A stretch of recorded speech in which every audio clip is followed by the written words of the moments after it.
Bueno, yo creo que el Estado tiene un doble rol y desde la OCDE un poco el mensaje es, primero, tiene un rol como el principal agente económico, porque el Estado es el primer comprador, el primer inversionista, el primer consumidor, y por eso, por ejemplo, en el tema de compras públicas es muy importante que se incorporen también estos estándares.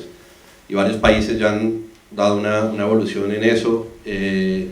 Por ejemplo, Costa Rica ha implementado compras públicas sustentables para que el mismo gobierno demuestre a su país y a su comunidad que está comprando bien, con prácticas además anticorrupción, en donde se miran los temas de transparencia y en donde se mira que lo que compre son sustentables en todas las compras públicas del Estado. Pero también tiene otro rol como el principal promotor de las prácticas responsables a nivel de la política pública. Y este rol tiene que ver pues, básicamente porque el gobierno, el Estado es quien pone las reglas de juego, ¿no? Aquí también ha habido un cambio global, una tendencia distinta, porque anteriormente toda la práctica dependía mucho del Estado, y entonces un Estado que de pronto era débil en tema de regulación de la actividad empresarial, pues se veía mucho digamos, más atrás de lo que sería la promoción de la conducta empresarial responsable. Sin embargo, hoy en día, incluso los estados que no han adoptado medidas suficientes a nivel interno de regulación, se están viendo indirectamente vinculados por sus relaciones comerciales externas. Entonces, por ejemplo, en Europa sí ha habido mucha evolución en tema de legislación, ya no solo son recomendaciones, sino con carácter vinculante. En Francia, en Holanda, han sacado leyes para que las empresas y los inversionistas demuestren que han tenido debida diligencia en todas sus operaciones comerciales, y esto incluye a los países a los cuales les compran. Entonces, por más que un país de América Latina no tenga la regulación suficiente, las empresas que operen acá holandesas sí tienen ese llamado de su propio país, y entonces acaban de estar muy pendientes de a quién le compran y a quién no. Y es como un llamado indirecto para que las empresas de acá, pymes y también las grandes, sean conscientes de que tenemos que incorporar esos estándares, así mi propio gobierno no me lo exija si quiero ser competitivo, ¿no? Entonces, eso por un lado. Por otro lado, creo que sí, efectivamente, el tema de las mediciones es importante para promover una competencia positiva en cuanto a las contribuciones que pueden hacer las empresas. Añadiría el tema de Argentina, que todavía no se ha incluido una empresa argentina dentro del Corporate Human Rights Benchmark, que es el índice que mide la actividad corporativa con respecto a la vulneración o no de derechos humanos. Y es interesante porque este mide a nivel global las empresas que tienen mejores prácticas. Por supuesto es un ranking, ¿no? Entonces alguien diría, pero ¿por qué una empresa va a querer entrar ahí a hacer medida si respeto a los derechos humanos? Pues justamente porque el hecho de no estar ahí demuestra un poco, primero, la falta de compromiso, pero segundo, estando ahí es una sana competencia porque quiero estar entre los primeros lugares, no quiero estar entre los últimos. Y ha habido compañías que a partir de eso han tenido mejoras sustanciales, todavía tienen muchos problemas, pero han tenido mejoras sustanciales, caso de Coca-Cola, caso de Nestlé. Entonces, creo que en el caso de Argentina, YPF está haciendo como las aproximaciones a este índice, pero es interesante que se empiece a insertar también, ¿no? en lo que significa toda la comparación positiva de la conducta empresarial responsable. Y finalmente creo que desde el rol del Estado ha habido muchos avances en América Latina, y justamente por eso el proyecto que mencionaba Fernando en la introducción, que estamos implementando ahora en conjunto con la OIT y Naciones Unidas, surge por el interés de la Unión Europea de ver quiénes son realmente competitivos y de cómo puede colaborar para ser más competitivos tanto a los mercados nacionales como a las propias empresas en América Latina. Y están invirtiendo 10 millones de euros en este proyecto para buscar elevar el estándar de cada uno de los países de América Latina en esta cuestión.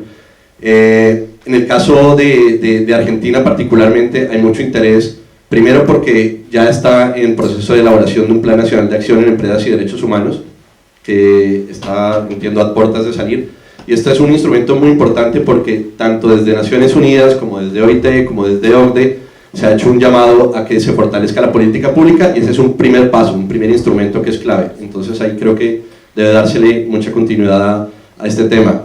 Y segundo, porque Argentina también ha manifestado su interés de ingresar a la OCDE, y esto significa, bueno, cumplir con una serie de estándares en diversas temáticas, en lucha anticorrupción, en avance en ciencia y tecnología, medio ambiente, derechos laborales, etcétera. Pero uno de los componentes que se evalúa muy fuerte es este de conducta empresarial responsable, porque de manera integral aborda todas estas condiciones, ¿no? Una conducta empresarial responsable no puede funcionar si no hay una regulación y una política pública fuerte en temas anticorrupción, no puede funcionar si no hay una regulación suficiente en temas ambientales y laborales, no puede funcionar si no hay un desarrollo, un compromiso de desarrollo suficiente en temas de ciencia y tecnología. Entonces creo que se reúnen todas estas cuestiones ahí y por eso un poco también desde acá estamos tratando de acompañar tanto a gobierno como a empresas como a organizaciones a que nos pongamos en América Latina a la par en cuanto al cumplimiento de esos estándares. Sí.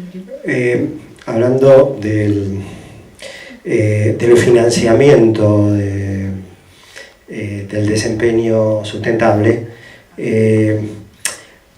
me parece que también hay que ver el papel que pueden tener los organismos internacionales, los organismos de cooperación.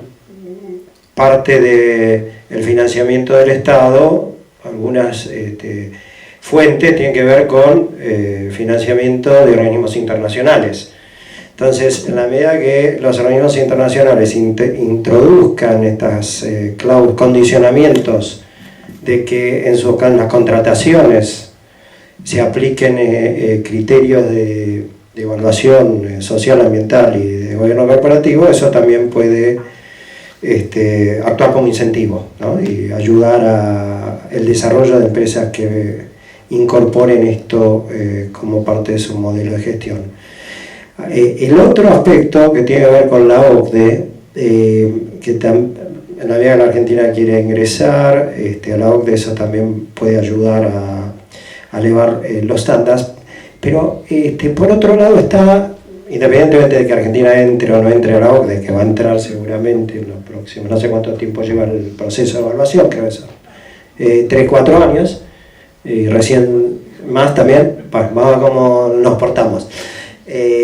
Está la dinámica ligada al cumplimiento de las líneas directrices, que ahí también hay un aspecto donde los organismos internacionales pueden ser aliados para promover cambios o mejor desempeño de las empresas, pero sin embargo, no sé si están familiarizados, hay un punto nodal en Cancillería, que es donde se hacen las denuncias y se gestiona el proceso de evaluación de la denuncia y luego un acuerdo de partes. El nivel de funcionamiento acá en Argentina ha sido muy lento y diría errático. De la oficina del punto nodal de las líneas directrices. Creo que ahí también hay un desafío, cómo quienes están interesados en promover el cambio en el comportamiento empresarial movilizan las distintas herramientas, sistema financiero, organismos internacionales, mecanismos de presión, denuncia, para impulsar un cambio. Y muchas gracias por la notación del punto nacional de contacto, porque ese es un tema también muy importante. Por cierto, ahora en septiembre comenzamos en América Latina con la evaluación de pares del punto nacional de contacto argentino.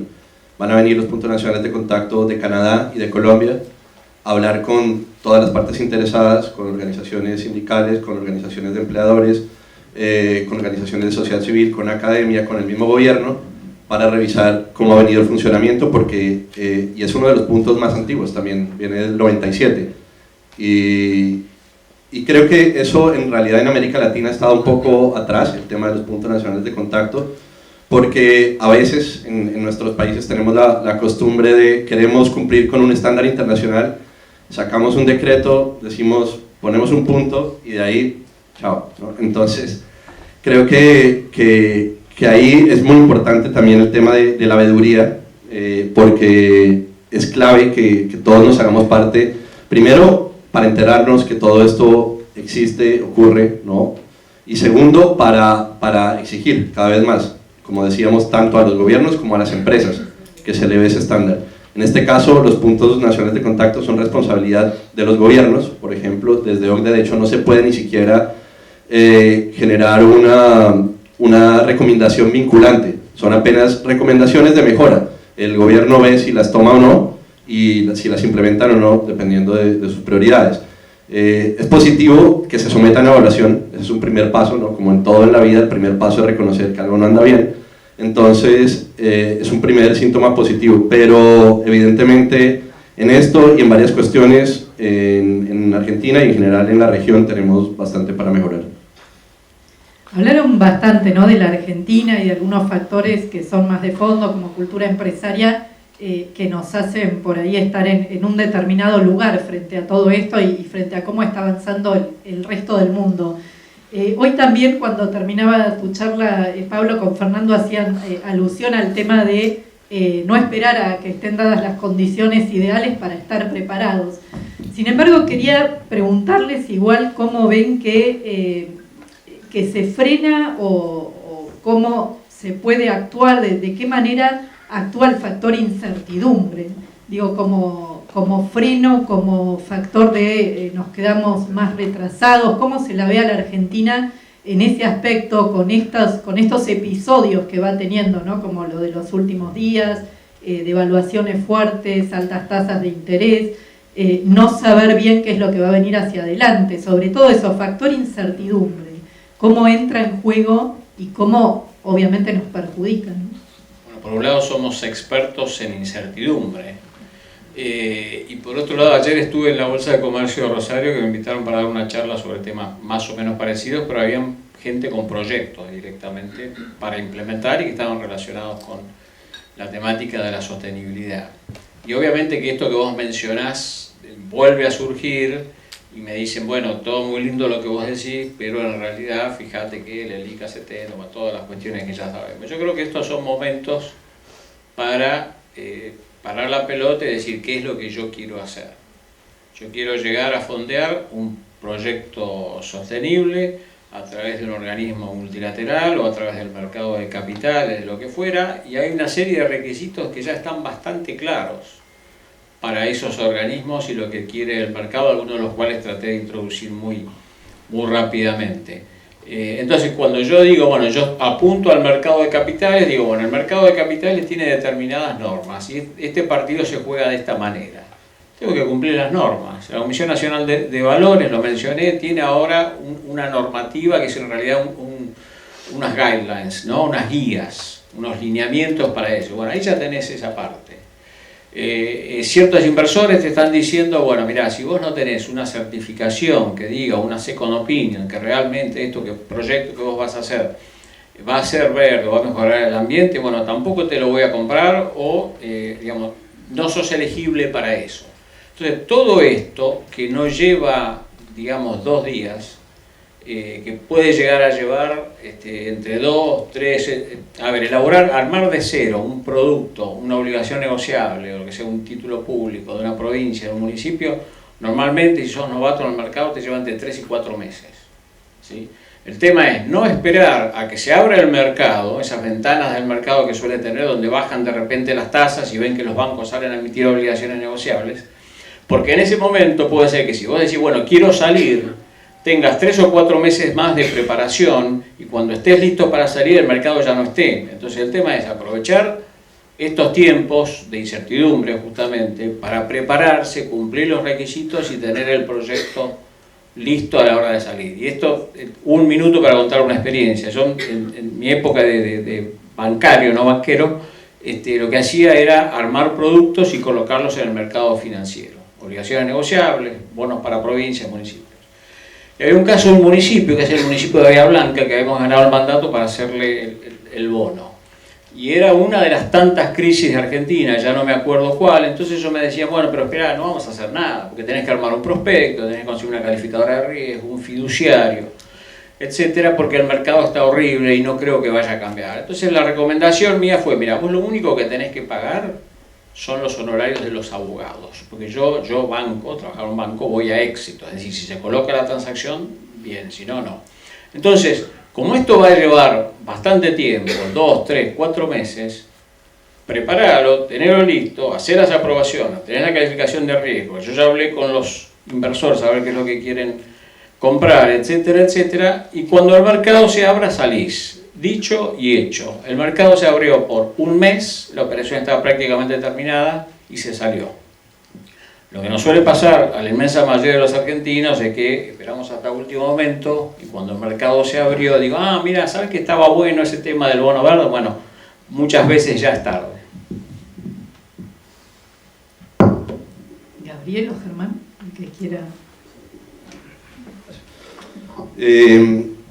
Sí, bueno, el tema de la incertidumbre es un tema muy complejo y lo que podría decir es que definitivamente la apuesta sí es a largo plazo y de hecho como decía Gabriel, la entrada tiene un proceso, digamos, lento porque se evalúan muchas cuestiones, pero no solo es evaluar sino que efectivamente se incorporen, ¿no? Entonces, y esto en muchos casos implica 8, 9, 10 años desde que se hace la postulación y por eso es que es muy importante que se dé de alguna manera un compromiso desde todos los actores, porque insisto que este no es un tema exclusivamente de responsabilidad del gobierno, sino que tiene que haber un trabajo, una generación de sinergias entre todos los actores que tienen que ver con la actividad económica.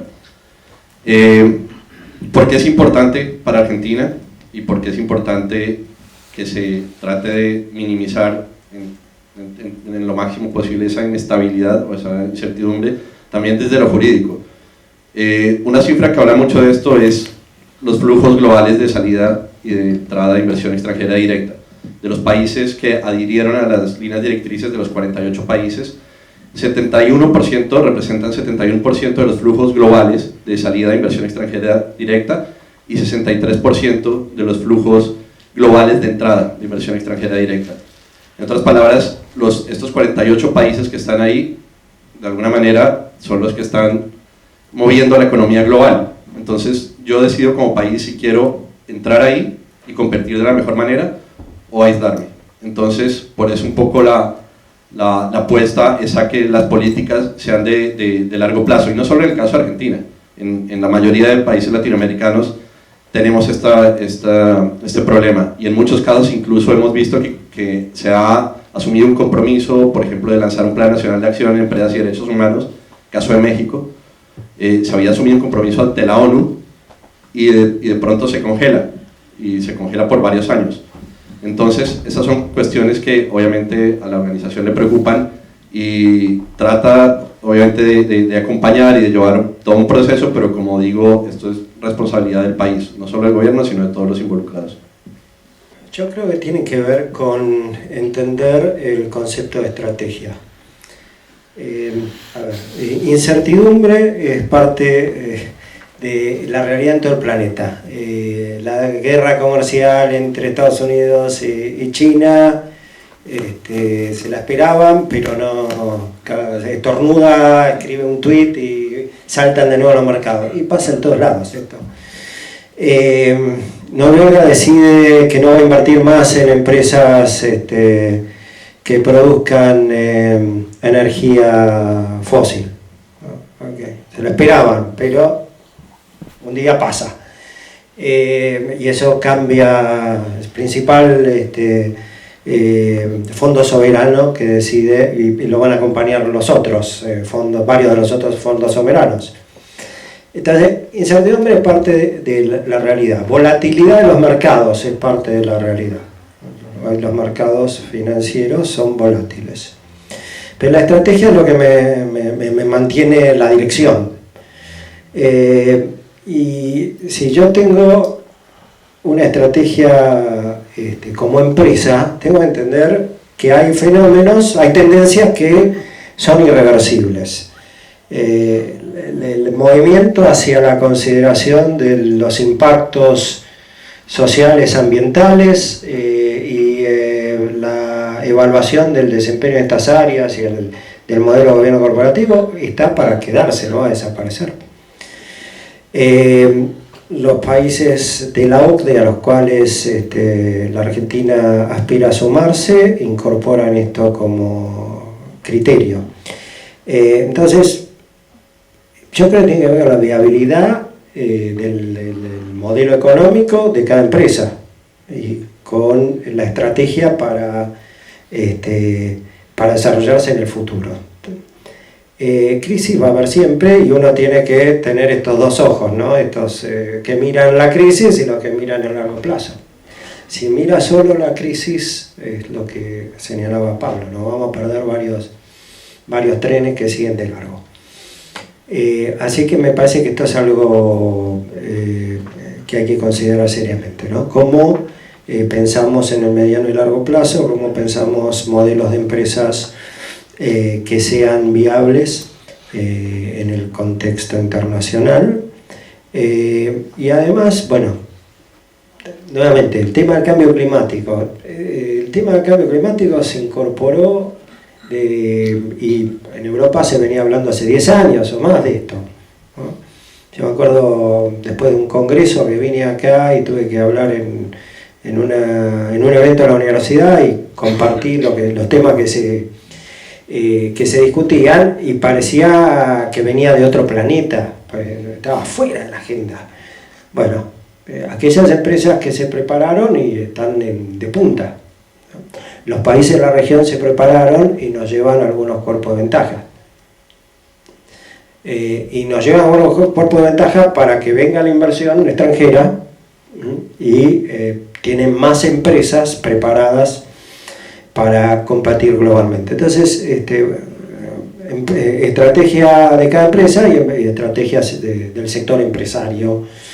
Último punto que no quiero que dejemos de lado, por ahí en el comentario que hice antes, obviamente que el Estado tiene que vigilar y controlar los daños que generan las empresas, ¿no? Esto no hay que perderlo de vista, ¿no? Ahora estamos hablando de cómo el Estado puede promover, incentivar el desarrollo de empresas que generan impactos positivos, ¿no? En el caso de impactos negativos, no hay duda que el Estado tiene un papel que desempeñar, lo tiene que hacer bien. Y ahí viene el tema de la cadena de valor, que no lo quería dejar de lado porque en definitiva es lo que nos convoca. Parte de la evaluación que hacen los inversores tiene que ver con el cumplimiento de estándares de desempeño en la cadena de valor, ¿no? Y antes, Fernando, si entendí bien la pregunta, era que le hiciste a Eduardo, si no estaban las grandes empresas pateando la pelota a la cadena. Pero hoy, cuando analizamos el comportamiento de cualquier unidad, la vemos en su entorno, o sea, no existen empresas aisladas, cerradas, la responsabilidad, ya sabemos, se extiende a toda la cadena, y es, por suerte, es un instrumento para señalar la responsabilidad del que contrata. Entonces, los inversores miran toda la cadena, no solo toda la cadena, sino todo el ciclo de producto.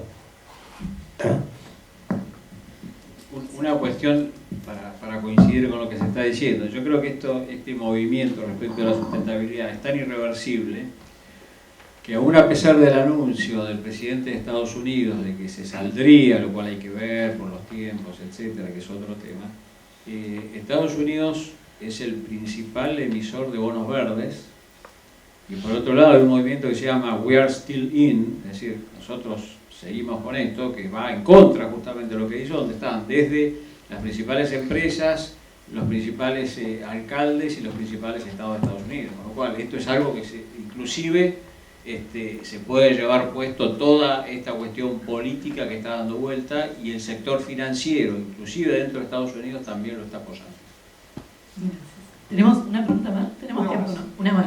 Bueno, siendo estratégico y siendo irreversible todo este tema, quería quería preguntar por un actor que es protagónico en la sociedad y no es estrictamente en la cadena de valor, pero tiene que ver con quienes integrarán la cadena de valor, que es el sector académico, ¿no? Donde se forman obviamente las personas que van a ser los líderes de las empresas, del sector financiero, los dirigentes políticos.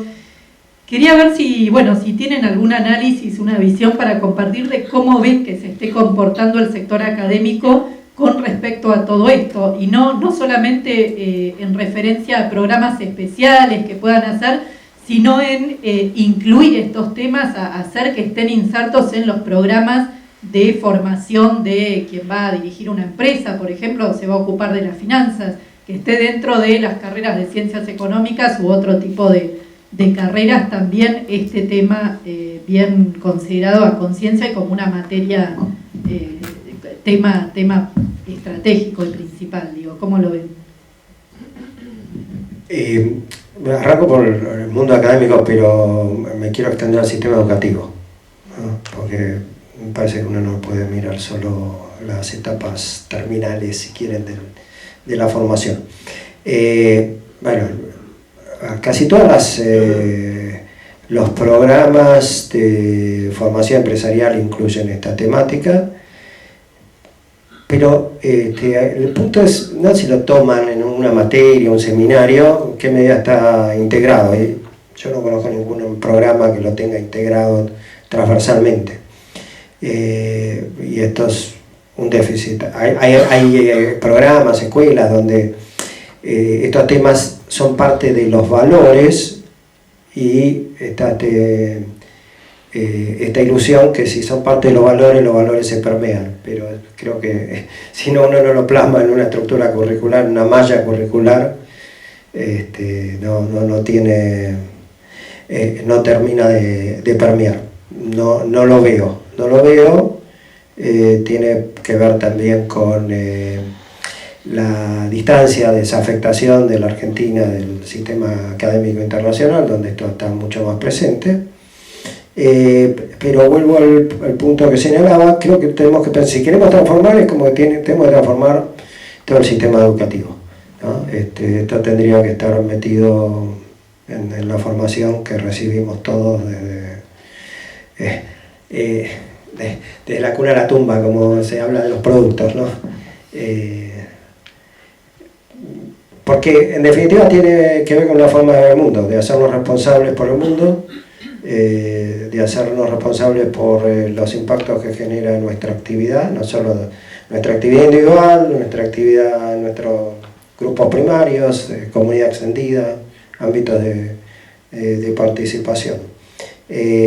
Así que obviamente uno espera y le asigna a la universidad un rol de mayor responsabilidad. Ya dije mi opinión sobre esto, no lo veo. Y creo que tenemos que aspirar e impulsar que esto permee en las instituciones educativas, en los contenidos y en los modelos de gestión de las instituciones educativas. Ustedes saben que la ISO 26000 no es una guía de responsabilidad social empresarial, es una guía de gestión para organizaciones de todo tipo. Antes señalaba que el Estado y las empresas públicas tienen un rol central. Esperamos que las empresas tengan direcciones o áreas de sustentabilidad, el Estado también las debería tener, las empresas públicas también, el Estado, los ministerios, las reparticiones, y las instituciones educativas, escuelas también, ¿no? Deberíamos aspirar. Hay un movimiento a incorporar la temática ambiental en la currícula. En la Ciudad de Buenos Aires hay programas. Todavía no he visto ninguna iniciativa que impulse la incorporación del modelo de gestión de la institución educativa, no del contenido educativo. El modelo de gestión institucional a una gestión responsable y sustentable como eje, como marco para pensar el desarrollo de las organizaciones. Si toman, volviendo al mundo académico, si googlean y buscan planes estratégicos de sustentabilidad, van a encontrar, ya no hay ninguno de la Argentina, ninguna universidad argentina, van a ver de muchísimas universidades de América Latina que tienen planes estratégicos de sustentabilidad, que no están orientados a lo del currículum, el currículum por ahí es un capitulito o no, está orientado a cómo se maneja la institución. Sí, algo que se estuvo viendo en los últimos tiempos fue, por ejemplo, no sé, la implementación de paneles solares, que eso es un desarrollo en algunas universidades. Bueno, en la Universidad de San Andrés pusimos paneles solares en un edificio, pero a ver, es como, y hubo una discusión acerca de si comunicarlo o no, ¿no? Es como comunicar que hay tachos diferenciados de basura. Estamos hablando de medidas básicas, ¿no? Sí, muy brevemente, creo que es muy importante que se aborde un enfoque interdisciplinar de este tema. A veces yo soy abogado, pero no vi nada en mi carrera de esto, y sí lo veían a veces los que estaban en economía o en administración en alguna medida, pero cuando nos enfrentamos al mundo real vemos que el enfoque del tema empresarial es transversal, ¿no? Y toca a todas las carreras y a todas las áreas.